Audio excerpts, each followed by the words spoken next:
Thank you, Mr. Chairman. An in-person committee hearing would solve a lot of the issues that we're seeing today. Mr. Chairman, we all took an oath to uphold and secure the Constitution, every single one of us. Our first act as members of Congress was to take our oath of office. And please allow me to remind you a portion of that oath. The chair and every other member here solemnly swore that we would support and defend the Constitution of the United States against all enemies, foreign and domestic. The Second Amendment is very much a part of the Constitution of the United States. And so it doesn't matter how you feel, how you classify it. This is an enumerated right that American citizens have to keep and bear arms. Maybe some of you need to be reminded the Second Amendment says a well-regulated militia being necessary to the security of a free state. I know you don't like those words, necessary, security. Excuse me, I actually take those words back. A well-regulated militia being necessary to the security of a free state. The right of the people to keep and bear arms shall not be infringed. That ends in a period. There's no semicolon to follow that. There are no examples on when government can restrict these rights.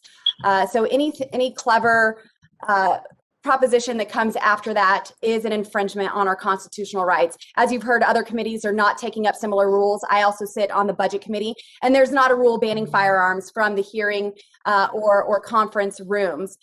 How do you plan to enforce this, Mr. Chair? If there's no enforcement measures here, why have the rule? Will there be metal detectors installed outside the committee hearing doors? What is the procedure for delaying a vote as members get screened? Who is going to pay for these new metal detectors and increase security? Mr. Chairman, will you pay for this, or will the taxpayers cover these expenses? I would like to request at this time personal security detail that the chairman pays for himself for every time I step into the committee room. If this is passed, the chairman is trying to take responsibility for my personal safety while stripping away my Second Amendment rights. I don't want a security guard. I want personal security detail. I need personal security detail to protect each member that requests it.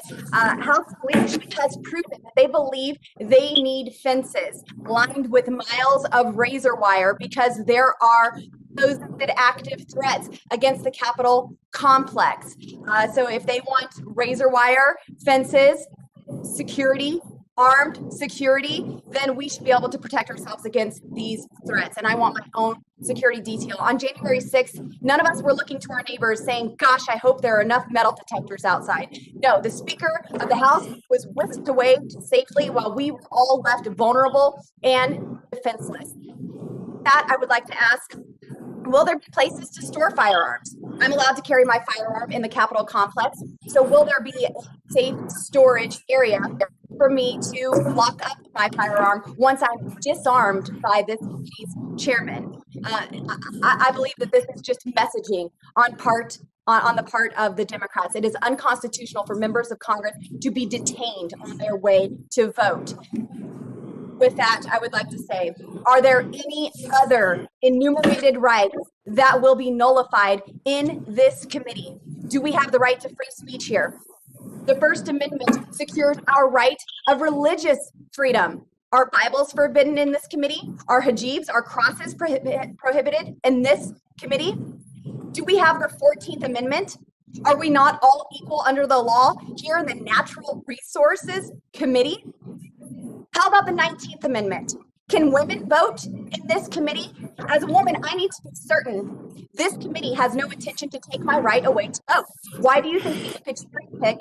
Why does anyone think that they could cherry pick the Second Amendment and say that this is the one enumerated right that we can take away from people? Why stop with the Second Amendment? Let's go ahead and quarter soldiers in this committee room. There's plenty of soldiers in the parking garage at Fort Pelosi in Washington, D.C. Let's go ahead and forget about due process while we're at it.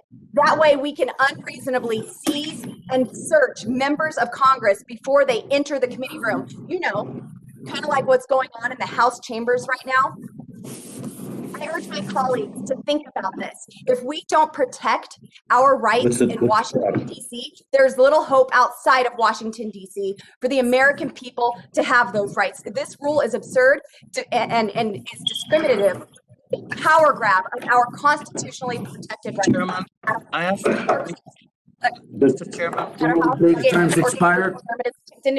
This is a blatant violation of our constitutional rights, and I yield. Gentlelady's time's expired. Somebody else?